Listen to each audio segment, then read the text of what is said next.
Assalamualaikum warahmatullahi wabarakatuh.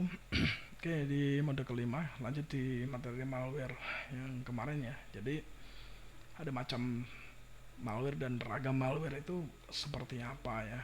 Kalau kita ada di sini, malware itu sendiri ya sebutan untuk perangkat lunak yang berbahaya. Kemarin juga sudah saya bahas ya. Jadi apapun yang sengaja dirancang untuk menyebabkan kerusakan pada komputer. Ini jenis malware. Nah, untuk bloatware sendiri ini biasanya di HP ya. Bloatware itu bisa baik, bisa buruk, tapi pada fungsinya dia nanti membebani load RAM. Ya, bisa dikatakan kalau orang yang membuat bloatware itu bagus, tapi kalau saya mengatakan karena dia uh, proses ini nanti membebani RAM, maka kan di program komputer atau di HP yang kita pakai itu kan menjadi lambat ya, karena memorinya atau ruang disk yang digunakan pemrosesan memiliki persyaratan khusus untuk kelayakan. Nah, ini anda bisa lihat di materi saya tentang safety net.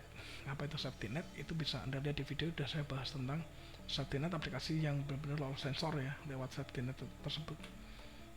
Itu juga request dari teman-teman subscriber ya. Terus ada lagi namanya adware. Ini adalah perangkat lunak beriklan ya. Contohnya biasanya di install ya di HP ya. Kita skip biasanya kalau yang install ada iklan kita skip. Tapi sebenarnya itu juga berbahaya karena yang namanya ada pop up ya, pop up dari adware ini berbahaya sekali. Biasanya sih kalau misalnya ini ada menghasilkan iklan daring ya, misalnya ASN dan sebagainya, itu biasanya maksa gitu kan, maksa, dan ending-endingnya dia mencari informasi tentang diri kita sendiri atau data pribadi yang dicari. Terus spyware kemarin juga kita bahas, itu untuk mengintai ya. Spyware istilah teknologinya mengacu pada salah satu bentuk program berbahaya yang memasang dirinya sendiri ke dalam sebuah sistem untuk mencuri data pengguna atau perusahaan sistem. Nanti akan saya contohkan untuk yang spyware ini, dan saya akan bahas satu lagi tentang keylogger. Oke, keuntungan dari si pembuat malware. Untungnya apa sih buat malware itu? Ya, pertanyaan gitu kan. Ya jelas, kalau dari gambar ini kan Paino ini kan. Ya emang harus bayar. Jadi kalau kita kena itu guys. Pertama, winning benefit.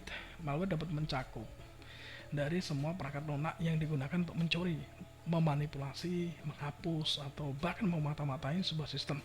Nah, malware itu merupakan istilah yang digunakan untuk mendeskripsikan perangkat lunak berbahaya. Malware dapat disebarkan melalui beberapa metode. Ini metodenya. Pertama, malware dibuat kenapa? Tadi untungnya apa? Faster operation. Jadi kalau kita kena, berarti kita remoting, kita udah tahu bugnya. Pertama, data selling, kita bisa menjual data informasi. Ini banyak kasus terjadi kemarin ya, waktu di Red Forum ya, atau HP Forum nih. HP Forum atau Red Forum kalau salah lupa. Itu banyak penjualan database itu ya. Terus competitive edge. Ya sangat kompetitif karena perusahaan itu kalau dapatkan data kan enak gitu kan untuk bersaingnya di situ. Effective communication, karena kalau kita nanamkan trojan di situ, jelas kita berkomunikasikan dengan bot yang kita buat di situ atau botnet yang kita buat di situ nanti.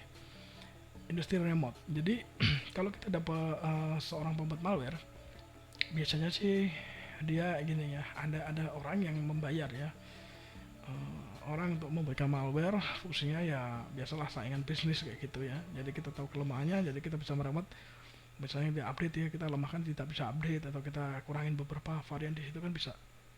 Oke, yang terakhir adalah tracking dan monitoring. Jelas karena kita menginfeksi malware, fungsinya untuk tracking atau monitoring di situ. Nah, di persentase serangan akibat malware, ini rekap serangan cyber di Januari sampai April 2020. Anda bisa lihat di BSSN di sini ya. Mobile malware infect-nya sendiri banyak sekali di sini ya. Nanti akan saya bahas, saya akan bacakan tingkat serangannya yang ada di BSSN. Ini adalah informasi yang sangat valid. Dan misalnya kalau teman-teman ada pertanyaan tentang malware, karena saat ini cuma sedikit, pembahasannya cuma sedikit, Anda bisa tuliskan di kolom komentar. Apa yang kita yang belum jelas atau belum ngerti, bisa Anda tuliskan di kolom komentar itu. Oke, mungkin untuk di mulai gitu. Dan sebenarnya kalau kita baca tentang data ya, data tentang tadi pencurian data yang ada di apa, penyerangan atau serangan yang ada di Indonesia, merujuk dari cloud dari BSSN. Ini ada sebenarnya tinggal download aja ya. Ini udah tinggal download. Oke, ini hasil rekap ya, rekapitulasi insiden web divestment dari Januari 2020 sampai April 2020 ini yang berhasil direkap oleh BSSN. Jadi bisa teman-teman lihat jumlah di bulan Januari itu ada 16 kasus, di mana minggu pertama itu 13 kasus, minggu keduanya turun ya sehingga 1 kasus, minggu ketiganya tidak ada kasus, dan minggu keempatnya 2 kasus. Nah, ini contohnya yang dianalogin Mr. TXT top attacker di sini ya, sama sih di sini. Ini Serafo top attackernya yang berhasil diambil oleh BSSN. Ini Februari 2020 ada naik dari 16 naik 10 ya, 26 kasus. Di minggu keempat turun, di minggu ketiganya naik. Terus masuk di bulan Maret naik dia 69 kasus, minggu pertamanya 23 turun, di minggu keempat turun. Ini dari G7 dan SimSimi. Nanti trackingnya orang-orang ini nanti bisa ada materi lagi yang kita bisa bahas nanti, men-tracking orang ini terus larinya kemana saja, forumnya nanti insya Allah saya akan bahas ke arah sana. Terus di April 2020 jumlah kasusnya turun ya, dari 69 tadi di Maret dia turun 48 kasus, minggu pertamanya 34, minggu keduanya tinggal 14 kasus. Serangan insiden Januari ini Anda bisa lihat, serangan web divestment umumnya menjadi lebih masif terjadi pada weekend dan hari libur nasional. Ini hasil rekapannya. Terus sebaran insiden Februarinya bisa dilihat dari jumlahnya nih, grafiknya ya, masih divest, dan pada hari libur nasional yang masih digunakan di sini. Ini juga di bulan sebaran di bulan Maret ini ya. Ini insiden di bulan Maret, ini masih juga tentang divest. Ini mappingnya nanti. Pusat operasi keamanan siber. Di sini nanti kita bisa lihat mappingnya, jumlah serangannya 84 sekian ya terjadinya, dan hingga April dia turun, naik, di sini turun sampai segini. Ini grafik juga perbandingan tren serangan Januari sampai dengan April. Ini puncak serangan tertinggi berada pada bulan Maret. Nah, ini jumlah serangan siber mengalami penurunan drastis saat WFH mulai diberlakukan di berbagai tempat. Terjadi kenaikan signifikan pada tanggal-tanggal tertentu di mana terjadinya berbagai serangan siber memanfaatkan isu COVID-19 di sini ya. Ini klasifikasi serangan Januari, ada policy violation, web application attack, ada exploit kitnya, terus ada lagi informasi gatheringnya sekian ya, sekian besar 93%, untuk web application attacknya 1%, dan trojan activity-nya 56%. Dibagi menjadi trojan activity, information gathering, exploit kit, policy violation, web application attack. Ini top 5-nya yang terjadi bulan Januari sampai tanggal 12 April 2020. Ini Anda bisa akses kok di BSSN, Anda cari aja rekap serangan gitu, nanti di BSSN juga sudah ada. Ini klasifikasi serangan Januari sampai Februari, perbandingannya di sini.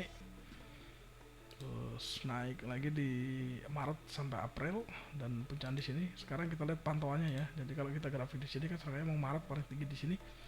Nah, pantauan ya, serangan siber ini ya dari kasusnya ini ya, COVID-19 di sini. Jadi serangan siber COVID-19 ini insidennya 25 insiden ya.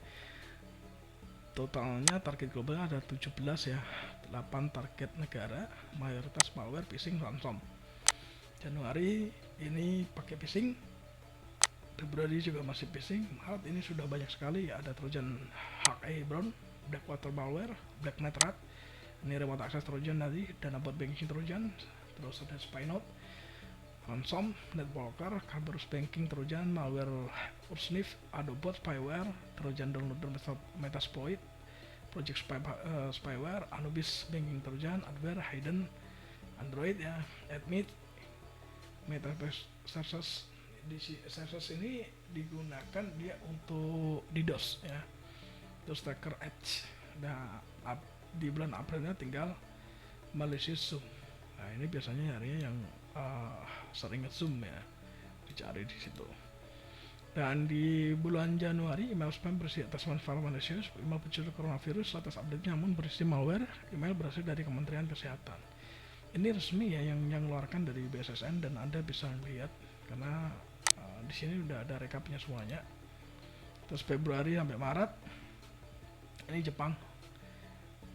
Terus penundaan pengiriman, hampir berisi jadwal pengiriman baru ternyata berisi malware. Dari Italianya 20 Maret, Jepang 11 Februari, Jepang 11 Februari, Maretnya 20 Italianya 20 Maret. Spam, email trojan, email berisi lampiran dokumen berbentuk file MS Word dari WHO di sini. Dan di tanggal 11 Maret di sini ini phishing report trojan Hawkeye Ribbon ini tanggal 11 Maret isu obat ini kan ini Cina dan Itali. Terus masuk di bulan Maret globalnya secara global 14 Maret ini ada email phishing Blackwater. Terus ada propagasi melalui file .rar yang berisi file executable level dibuka dan terinfeksi dengan malware Blackwater. Terus ada lagi namanya Blacknet Rat dan sebagainya. Sampai ke Inggris itu tanggal 20 Maret di sini. Masih di bulan Maret, Inggris 6 Maret ini juga mengirimkan di sini website dan about banking trojan Australianya berbentuk seperti ini VBS, ini VB script. Terus email phishing Spinot Red, ini aplikasi pelacakan infeksi. Terus masuk di bulan Maret lagi, ini masih update-nya, update dari Kerberos banking trojan melalui ini flash ya. Jadi kalau ada kayak gini skip aja deh, saya nggak pernah gunain ini juga, saya skip. Terus 30 Maretnya saya keluar web phishing bersama malware Usnif. Ini propagasi melalui website fmod.com. Ini bisa susah bacanya ini ya. Targetnya institusi keuangan jelas karena sifatnya berisi tentang web phishing dan banking sih biasanya. Di tanggal 26 Maret juga masih open source Android spyware. 27 Maret global di sini. Ini kasusnya kalau saya ngeliat bentuknya kayak gini, ini dari Virus Total. Cara ngeceknya ya. Propagasi COVID-19 APK. Ini dicek lewat Virus Total. Ini Spanyol juga ikut terlibat juga tanggal 29 Maret. Android banking trojan 30 Maretnya juga menggunakan diiming-iming aplikasi pemantauan corona, namun bla bla bla menggunakan aplikasi pesan bahwa aplikasi crash dan tanpa diketahui pengguna device-nya sudah terinfeksi malware. Ini ada namanya Anubis banking trojan, tanggal 29-nya juga masih pakai adware pop-up ya digunakan di sini. Jadi berhati-hati teman-teman ya, nggak usah download yang neko-neko pet segala macam ini kan.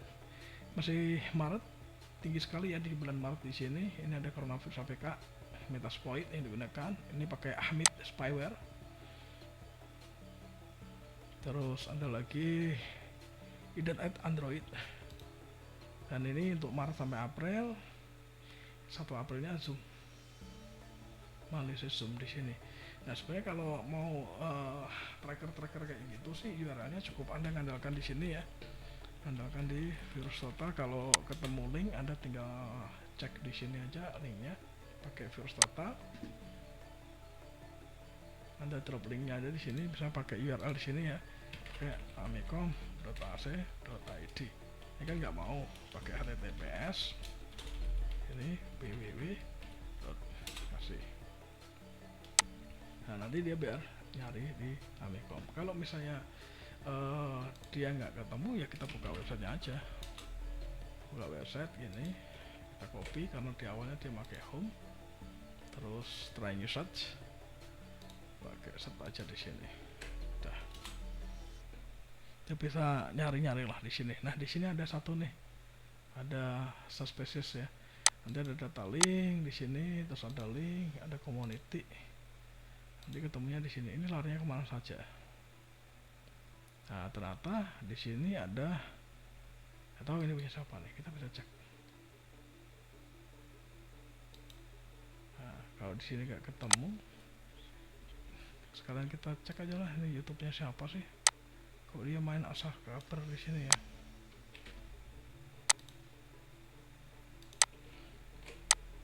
Sini kan ada channel ya.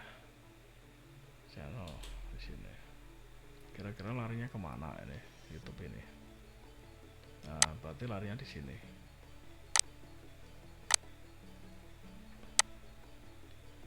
dia diinfect ke arah sini, ada di sini ya. Ini saya kadang-kadang nggak menjatuhkan atau apa ya, tapi di sini udah terlihat ya outgoing linknya di sini ya, sampai masuk ke sini. Tapi kebanyakan Namikom Jogja. Ya nggak apa sih. Tapi bebas sok clean lah di sini ya, jadi aman. Terus selain ini nanti teman-teman juga bisa cek lagi, bisa pakai hybrid analis. Ini juga sama sih, pakai hybrid analis ini. Terus pakai lagi namanya ini AWP Run. Ini standar-standar ya yang bisa digunakan. Ini bentuk dari web tools dari Cookie Sandbox. Ini teman-teman silakan coba ya, coba-coba sendiri. Ini pakai HP bisa kok, nggak usah pakai PC ya, digunakan di sini. Oke, semoga informasinya ini bermanfaat dan ingat stay safe, jangan digunakan untuk yang neko-neko karena bentuk apapun yang Anda lakukan itu tidak legal dan crime. Jadi gunakan reputasi Anda untuk yang baik ya, jangan sampai jadi yang enggak atau yang neko-neko di situ.